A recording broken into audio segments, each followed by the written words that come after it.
ተመልካቾቻችን እንደምን ቆያችሁን? እንደምታውቁት ቤተኛ ተከታታይ ሲትኮም ከኤኤምኤን ጋር በመሆን 4 ሲዝኖችን ወይም 48 ክፍሎችን ለእናንተ ለተመልካቾቻችን እያቀረበ 1 ዓመትን አስቆጥሯል። ታዲያ ሲዝን 4 መጠናቀቁን ተከትሎ ከቤተኛ ተዋናያኖች ጋር ቆንጆ ቆይታ የምናደርግ ነው የሚሆነው። አብራችሁን ቆዩ።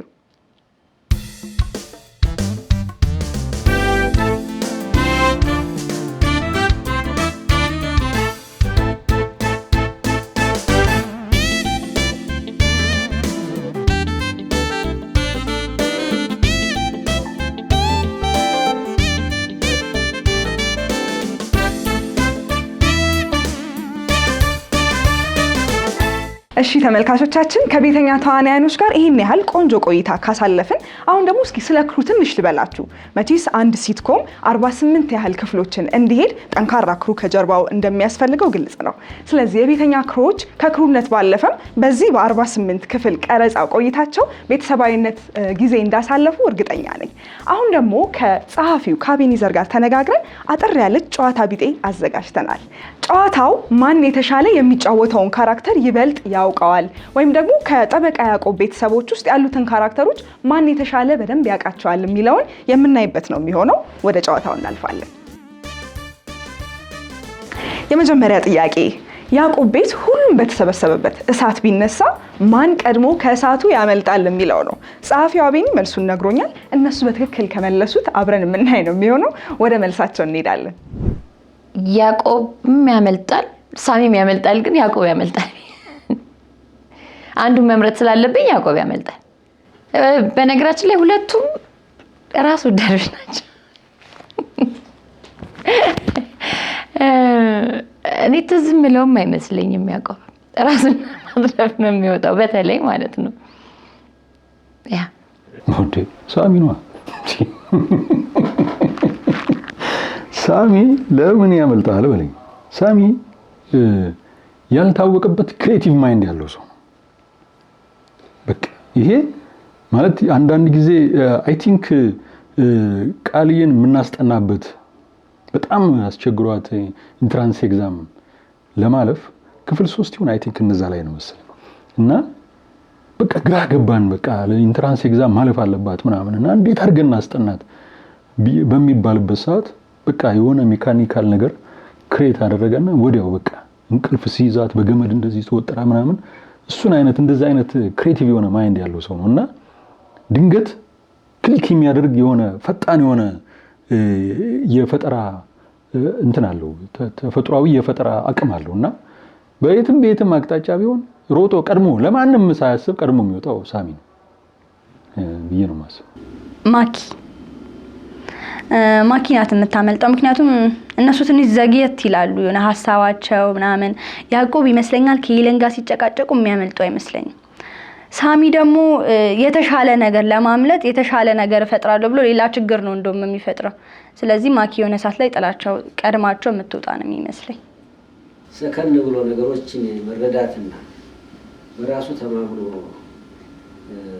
የመንቀሳቀሱ ነገር ብዙ ጊዜ ስለሚረብሸው ምንድነው ብሎ ደንግጦ ቅድሚያ ያዕቆብ የሚወጣ ይመስለኛል በእኔ ግምት ማለት ነው። ደግሞ ያደርገዋል እሱ የሚቸግረው ሰው አይደለም። ቱ ቢ ኦነስት ዛሬሽ ነው። ምክንያቱም ሂዝ አጥፊ ሰው ነው። መጀመሪያ እሱ ነው ሮጦ የሚወጣው ከቤት ውስጥ። ስለዚህ ያኔ መልስ የሚሆነው ዛሬሽ ነው። ያዕቆብ ይመስለኛል እኔ። ምክንያቱም አጥፊ ነው ካራክተሩ፣ ትንሽ የማስተዋል ነገር የለውም።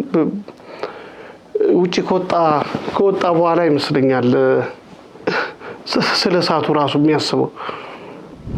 ሁለተኛው ጥያቄ የሚሆነው ያዕቆብ ቤት ሁሉም በተሰበሰቡበት እሳት ቢነሳ መጨረሻ የሚወጣው ማን ይመስላችኋል? ያዕቆብ ወይ ሄለንን ለማስቀደም ወይ ለሄለን የሆነ የጀግና ስራ ሲሰራ ወይ ሁሉንም ቤተሰብ እጠብቃለሁ ሲል መጨረሻ የሚወጣው ያዕቆብ ነው ብዬ ነው የማስበው። ሄለን ናት። ሄለን ምክንያቱም ለሁላችንም በመታሰብ እንግዲህ የሕክምና ባለሙያ ስለሆነች ያው ሰው እንዳይጎዳም ትፈልጋለች። ራሷን ላሳልፋት ትሰጣለች ብዬ የማስበው ሄለን ናትና በኋላ ላይ የምትወጣው ሄለን ናት ብዬ ነው የማስበው። እንደ ሄለን እኮ እህትም ነች ልጅም ነች። ጥሩ ልጅ ነች ለአባቷ፣ ጥሩ እህት ነች ለወንድሞቿ፣ ጥሩ ሚስት ነች ለባሏ። በእርግጠኝነት እንደዚህ አይነት አጋጣሚ ቢኖር ሄለን ሁሉንም ሰብስባ ነው የምትወጣው። በእርግጠኝነት ማለት ሁሉንም ጥላ የምትሄድ አይደለችም። ሁሉንም ለማትረፍ በጣም ብዙ መስዋዕትነት የምትከፍል ነች። መጨረሻ ላይ ከአደጋው ሊያመልጥ የሚችለው ሰው ደግሞ ሄለን ናት። ምክንያቱም በጣም አገናዛቢ ስለሆነች ያው ቤተሰቦቿን ማስቀደሟ ቤቷን የምታወጣቸውን የምታተርፋቸው ነገሮች ላይ ትኩረት ስለምታደርግ መጨረሻ የምትቀረው እና ጉዳትም ከተፈጠረ ጉዳት ሊፈጠር የሚችለው እሷ ላይ ነው ብዬ አስባለሁ። አክሲደንቱ ቢመጣ እነሱን አስወጥቼ ነው የምወጣው ብዬ ነው የማስበውም የማደርገው። ምክንያቱም ከኔም የሚጠበቀው እሱ ነው። ምንም አይነት ነገር ቢፈጠር ከቤተሰቦቼ በላይ ስለሌለ እነሱን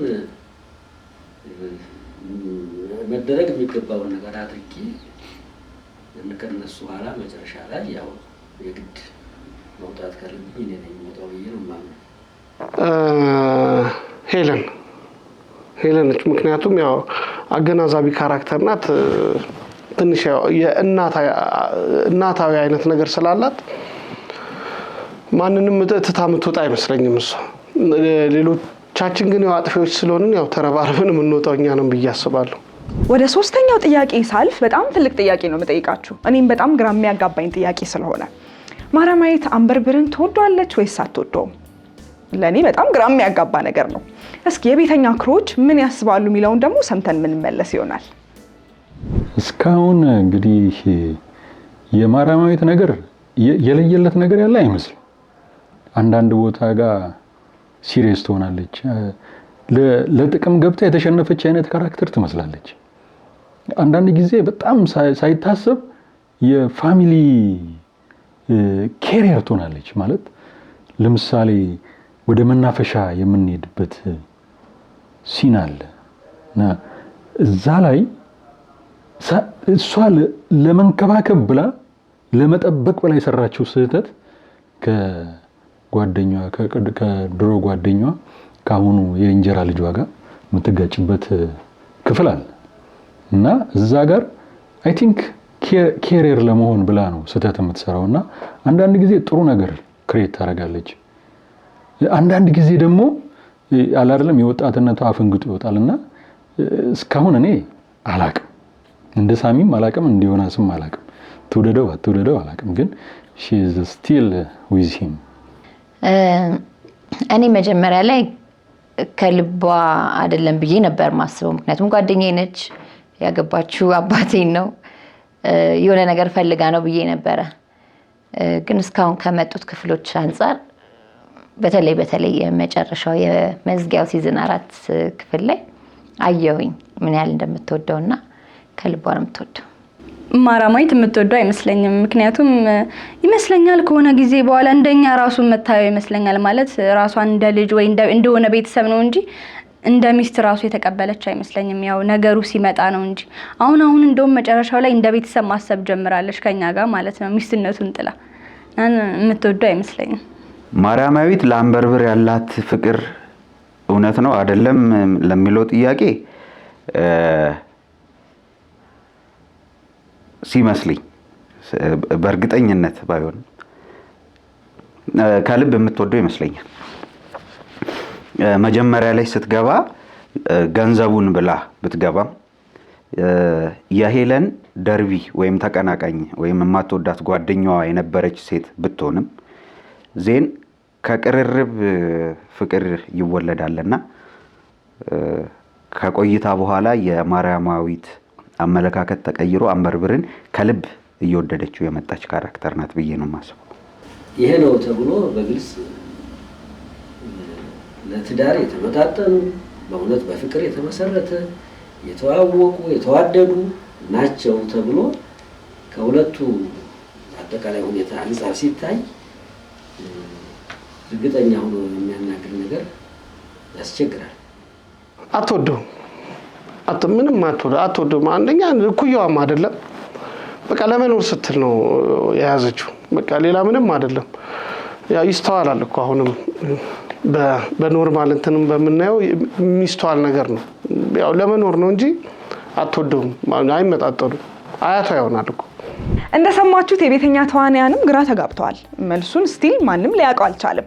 ጸሐፊው አቤንም ሊነግረኝ ፈቃደኛ አይደለም። እስኪ ወደፊት አብረን የምናየው ነው የሚሆነው። ወደሚቀጥለው ጥያቄ ያልፋለሁ። የሚቀጥለው ጥያቄ ደግሞ ቤተኛ ሲትኮም ባይሆንና ወይ ክራይም ወይ ደግሞ አክሽን ፊልም ቢሆን ቀድሞ የሚሞተው ማን ይመስላችኋል? ያው ሁሉ ነገር ውስጥ ስለሚገባ ያልተጠራበት ቦታ ስለሚገባ ያዕቆብ የሚሞት ይመስለኛል። ለምንድን ነው ግን እሱ ላይ ትኩረት ያደረኩት? እንደዚህ አንገብግቦኛል ማለት ነው 4 ሲዝን ሙሉ። ኦኬ እሱ ይመስለኛል። አክሽን ያዕቆብ ነው። ያዕቆብ ተፈጥሮው የፉክክር መንፈስ አለበት ተፈጥሮ ላይ እና እንትን ብሎ ይሄ ያለ አይደለም ጀግና ሆኖ መታየት ይፈልጋል፣ ሄሮ መሆን ይፈልጋል። እና አንዳንድ ጊዜም ላይክ የድሮ የቤት ዕቃ ሲገዙ ሞተር ሳይክል ምናምን የሚልበት ፓርት አለው እና እንዲህ አይነት አድቬንቸር የሚወድ አይነት ካራክተር ነው። እንደውም ብዙ ጊዜ መብራትም ነው ዲሽ ካልሰራው ብሎ ሁሉ ወድቆ ያውቃል ምናምን እና እንዲህ አይነት ነገሮች ይከሰቱበታል እና ያዕቆብ ቶሎ የሚጎዳ ይመስለኛል። ሳሚ ነው የሚሞት የሚመስለኝ። ምክንያቱም ሳሚ የመጣለት ሀሳብ የመጀመሪያ የመጣለት ሀሳብ ነው አሪፍ። ከዛ በኋላ አድም ያደረጋቸው ሀሳቦች ውድቅ ናቸው። እሱ ደግሞ ሁል ጊዜ እንደዛ ነው። ስለዚህ ያንን ሀሳብ ልክ ሲጨምር ይሞታል። ቤተኛ ሲትኮም መሆኑ ቀርቶ ክራይም ስቶሪ ያለው ፊልም ቢሆን መጀመሪያ ማን ይጎዳል? ከባድ ጥያቄ። አይ ቲንክ ኤደን የምትጎዳ ይመስለኛል። ሄለን ያኔ ፐርስፔክቲቭ። ምክንያቱም በክራይም ፊልም ላይ ወይንም የፊልምን ሌላኛው ገጹ ያው ፊልም ከእውነተኛው ዓለም የተቀዳ ነው ተብሎ ስለሚታሰብ እቺ ዓለም ደግሞ ለየዋዎች ለምስኪኖች ትሆናለች ብዬ ስለማላስብ ኤደን የምትጎዳ ይመስለኛል የሄለን ካራክተር። ምክንያቱም ሺ ሶ ፕሮቴክቲቭ ናት። ቤተሰቧን ለማዳን ቤተሰቧን ስለምታስቀድም ራሷን ትንሽ ወደኋላ የምታረጋ አይነት ሰው ስለሆነች እሷን ይጎዳታል ብዬ አስባለሁ። እኔ ጸሐፊ ብሆን መጀመሪያ ልጎዳት የምችለው እኛውን ካራክተር ነው። ከነዚህ ገጸ ባህሪዎች ውስጥ አሁንም በቅድሚያ ሊሞት ይችላል ወይም ገጸ ባህሪው ሊጠፋ ይችላል የሚለው አሁንም ያዕቆብን ነው። ያዕቆብና ዮናስ ማለት ወዴት እንደሚሄዱ የሚያውቁ ሰዎች አሉ። የሆነ ነገር ካረጉ በኋላ ነው የሚገባቸው ጥፋት መሆኑና ያዕቆብና ሳሚ ቀድሞ የሚሞቱ ይመስለኛል። እሺ የመጨረሻው ጥያቄ ደግሞ የቤተኛ ተዋናያኖች እላያቸው ላይ ንቅሳት ቢኖር ኖሮ ንቅሳቱ ምን ይሆን ነበር? ጸሐፊያቸው አስቤው አላውቅም ብሎኛል። እስኪ ተዋናያኖቹ ምን እንደሚሉ ሰምተን እንመለስ። ግዴታ ነው መነቀሱ? መነቀሱ ግዴታ ቢሆን እንደ ካራክተር ሄለን አትነቀስም። እንደ ካራክተር ግን ንቅሳቱ ግዴታ ቢሆን ስቴቶስኮፕ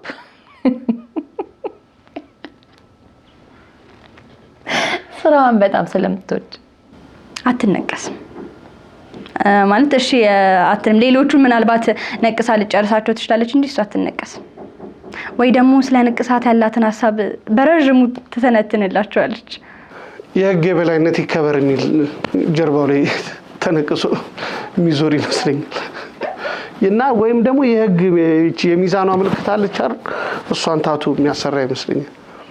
የሆነ ቤት ዲዛይን ምናምን የሚነቀስ ይመስለኛል፣ ግን አይነቀስም። በጣም ፈሪና እንደዚህ እንትን ስለሆነ እንጃ። እኔ መርፌም ራሱ ለመወጋት ልብ ያለው ምናምን አይመስለኝም። ግን ያው ንቅሳት ትንሽ የሚጎዳ ነገር ያለው ይመስላል እና አይነቀስም። ከተነቀሰ ግን የሆነ የቤት ዲዛይን ወይም አንድ ነገር የሆነ ነገር ይመስለኛል። በተረፈ እዚህ ሲትኮም ድራማ ላይ እንድሳተፍ ስለረዳችሁኝ እንዲሁም ናውድ ጋሻው እና አደፋፍሮ ካስተ ስላደረገኝ እንዲሁም እነ ዘሪውን እነ ሙክ ያው እና አቢኒም እየተረዳዱ እነሱ ወደሚፈልጉት እኔ ወደማላቀው ካራክተር አምጥተው እንደዚህ ስላቀረቡኝ አመሰግናለሁ። በዚህ አጋጣሚ ተመልካቾችም የተለያየ አስተያየት ባገኛችሁኝ ቁጥር የምትሰጡኝ አስተያየት እጅግ በጣም አመሰግናለሁ። ሳታገኙኝ ደግሞ በሰው በተላላኪ የደረሱኝ ብዙ የአድናቆት መልእክቶች አሉ። ሳታገኙኝ ለሰው የላካችሁልኝ ራሱ እጅግ አድርጌ አመሰግናለሁ። እንዲሁም በተጎዳሁበት ወቅት የረዳችሁኝ ቤተሰቦቼ፣ ባለቤቴ በጣም ብዙ ዋጋ ከፍላለች እና እሷንም አመሰግናለሁ። እንዲሁም እህቶቼን ወንድሞቼን ከአሜሪካን ድረስ ከመላው ዓለም እየደወላችሁ ላጽናናችሁኝ እጅግ አድርጌ አመሰግናለሁ። እንዲሁም የቀን ከሌት ክሩ ሜምበር አባላትን አንድ ቀን እኔ በምፈልገው መንገድ ዋጋ ወይም ደግሞ እንዴት ነው ውለታ ለመመለስ ፍላጎት አለኝ።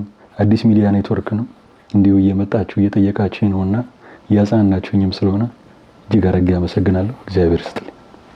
እሺ፣ በመጨረሻ ያው በዚህ ሂደት ውስጥ በአንድ አመት ከአንድ ወር ውስጥ የነበረን ጉዞ በጣም ቆንጆና ስኬታማ ጉዞ ነበረ።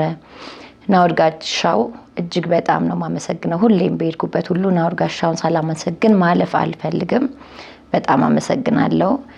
ክሩ በአጠቃላይ ከከሊ ማለት አልችልም። ወደ 20 ምናምን ክሩ ነን እና ክሩ በአጠቃላይ ሁላችንም በጣም አመሰግናለሁ። ኤኤምኤን ሚዲያ በጣም እናመሰግናለን። ተመልካቾቻችን በጣም ወዳችሁት ስራችንን ይሄን ያህል ጊዜ አብራችሁን ስለቆያችሁ ከዚህ በኋላም በመናደርገው እንትን ላይ አብራችሁን ስለምትሆኑ በጣም ነው የማመሰግነው። አዎ እንግዲህ አድርጌው ቢሆን ኖሮ እንደው የበለጠ ረካ ነበር የምለው ነገር ቢኖር ያዕቆብ ሲፈልግ አንተ ይለኛል፣ ሲፈልግ አንቱ ይለኛል፣ በሌለሁበት ያብጠለጥለኛል። የኔ ፊት ሲሆን ደግሞ በቃ ሊጎዘጎዝ ይፈልጋል። እንደዚህ አይነቱን ሰው ያን ሁሉ ነገሮች ስንጋጭና ስንፋጭ ቆይተን አንድ ጊዜ ክንዴን ባለመቅመሱ ግን እሷ ትቆጨኛለች። እሺ፣ ለነበረን ጊዜ በጣም አመሰግናለሁ። ቤተኛ ላይ ስመጣ ያን ያህል እንትን ብዬ አይደለም ማለት የመጀመሪያ ስለሆነ ትንሽ ፍራቻም ነበር ቅድም እንዳልኳችሁ፣ ግን ከጎኔ ለሆናችሁ የቤተኛ ክሮች በጠቅላላ በጣም አመሰግናለሁ። እሺ እንግዲህ ክቡራት ተመልካቾቻችን አንዱን አመት አብራችሁን ስለቆያችሁ ገንቢ አስተያየታችሁ እዚህ አድርሶናል። ጥሩ ጊዜ ነበረን። የምትሰጡን አስተያየት እያሻሻለን እንድንሄድ አድርጎናል። ቸሪክ ጠመን ቴንኪው። እሺ ይሄንን እድል ስለሰጣችሁኝ በጣም ነው የማመሰግነው። የቀን ከሌት ፕሮዳክሽን ለዚህ ሲትኮም እንደ ዳይሬክተር አምኖብኝ ይሄንን ስራ ስለሰጠኝ አመሰግናለሁ። አብራችሁኝ የነበራችሁ ክሮች በአጠቃላይ ጸሐፊው አቤኒ ቴንኪው፣ ካሜራማን የነበሩት ሰሚር፣ ኤላ፣ ሳሚ ሁላችሁንም ሶሪ በዚህ ሰዓት ስም ማስታወስ ስለሚከብደኝ ነው። ለነበራችሁ ኤፈርት ለነበራችሁ ጥረት በጣም ነው የማመሰግነው። ተሰሙኝ ነበር፣ እግዚአብሔር ይስጥልኝ። ታከብሩኝ ነበረ፣ በጣም ነው የማመሰግነው። ላይትማናችን ሳሚ፣ ዘሪሽ በጣም ምርጥ ሰዎች ናችሁ። ቴንኪው። ሸዋ ትንሽ እነጫነጭባት ነበረ፣ በዚህ አጋጣሚ ይቅርታ፣ ለስራው ማማር ሲባል ነው። ኤዲተራችን ይወርዳ በጣም አሪፍ ጊዜ ነበረን እንደ ክሩ። ሁላችሁንም ከልቤ ማርያምን ከልቤ አመሰግናችኋለሁ። ተመልካቾቻችንንም 48 ክፍል ሙሉ እየጠበቃችሁ ስላያችሁን እግዚአብሔር ያክብርልኝ ለማለት ፈልጋለሁ። በጣም ደስተኛ ነበርኩ። ባሳለፍኩት ከአንድ አመት በላይ የሆነ ጊዜ ጥሩ ነገሮችን፣ ጥሩ ስራዎችን፣ ጥሩ ግንኙነቶችን በማድረጋችን በጣም ደስተኛ ነበርኩና እጅግ ከፍተኛ አክብሮትና ምስጋና ነው ያለኝ። ስራውም ደግሞ በእውነት ለመናገር አንድ ነገር ተጀምሮ በፍቅር ተጀምሮ በመግባባት ተጀምሮ እንደዚህ በፍቅርና በደስታ መጨረሻው እንደዚህ በአማረ ሁኔታ ሲያልቅ ይሄ በእውነት እግዚአብሔርም የፈቀደውና የባረከው ስራ ስለሆነ እና በማንኛውም ነገሮች ሁሉ ለአክተሮቹም ሆነ እኔ ለራሴ በእያንዳንዱ ነገር ላይ ሁሉ በሰራው ስራ ሁሉ ለተደረገልኝ ነገር ትልቅ ምስጋና ነው የማቀርበው። እኔ ከአንደበቴ መናገር የማልፈልገው ይሄ ነው ብዬ ማለት ነው። ሰዎች አውቀውና ተረድተው ሲያደርጉ ከዚህ በላይ ትልቅ ምን ነገር አለ? ይህ ትልቅነት ነው እና ይሄ ድርጅት የቀን ከሌት የተሰኘ ድርጅት ትልቅ ቤት ነው፣ ትልቅ ስም ያለው ነው። ወደፊትም እኔ ትልቅ ቦታና ትልቅ የሆነ ስም ይኖረዋል ብዬ ነው፣ የተሻለ ስምና የተሻለ ደረጃ ይደርሳል ብዬ ተስፋ አደርጋለሁ። በነበረኝ ጊዜ በጣም ትልቅ አክብሮት አለኝ። የተውኔት በካራክተር ውስጥ የተጫወቱ ሙያተኞች ጋር ጥሩ ነገሮች በማሳለፋችን ከፍተኛ ምስጋና ነው የማቀርበው። ሁሉም በአክብሮት እንደ ትልቅ እንደ አባት ከትንሽ እስከ ትልቅ ሁሉም ሰው ጋሼ ብሎ አክብሮ በፍቅር በሰላም አስተናግደው ስራዬን ሰርቼ ስሄድም ተሸኝቼ ስመጣም በደስታ ተቀብለው ለተደረገልኝ ነገር ሁሉ ትልቅ ዋጋ አለኝ፣ ትልቅ አክብሮት አለኝ፣ ትልቅ ምስጋና አለኝ እና አጠቃላይ ስራችን ደግሞ እግዚአብሔር የባረከው ነው። እኔም በእውነት ለመናገር ስመጣም ጸልዬ ነው ስጨርስም ጸልዬ ነበር እና እንደ ሰው የራሴ ጎደሎ ቢኖርብኝ ከዛ በተረፈ ግን በአጠቃላይ ስራው ለዚህ ደረጃ በመድረሱና የታሰበው ደረጃ በመቋጨቱ ወደፊትም ደግሞ የተሻለ ነገር ሊፈጠር ይችላል ብዬ ስለምገምት ትልቅ ምስጋና አቀርባለሁ። እግዚአብሔር የተመሰገነ ይሁን። ድርጅቱንም አጠቃላይ ክሩንም እግዚአብሔር ያክብራቸው ብዬ ነው ማመሰግነው። ክብርና ምስጋና ይድረስልኝ ነው። ተመልካቾቻችን እንግዲህ ከቤተኛ ተዋናያን ጋር ቆንጆ ቆይታ እንዳደረግን ተስፋ አደርጋለሁ። እንግዲህ ቅድም ስናወራ እንደሰማችሁት ዮኒ ሲናገር እንደሰማችሁት ቤተኛ የመጨረሻዎቹ 3 ክፍሎች ሲቀረጹ ዮኒ በግል ጉዳዩ ባጋጠመው አደጋ ትንሽ ቀረጻዎች እንዲራዘሙ ምክንያት ሆኖ ነበር። ታዲያ በዚህ ጊዜ ሕክምና እንዲያገኝ ቶሎ እንዲያገግም የረዱትን አቤት ሆስፒታልን እንዲሁም ሉሲ የጤና ተቋምን አመስግኑልኝ ብሏል። እጅግ አድርገን እናመሰግናለን። በተለይ ደግሞ ዶክተር ኢብራሂም ላደረክለት ትብብር እጅግ አድርገን እናመሰግናለን። ቆንጆ ቆይታ እንደነበረን ተስፋ እናደርጋለን። ቸር ሰንብቱ።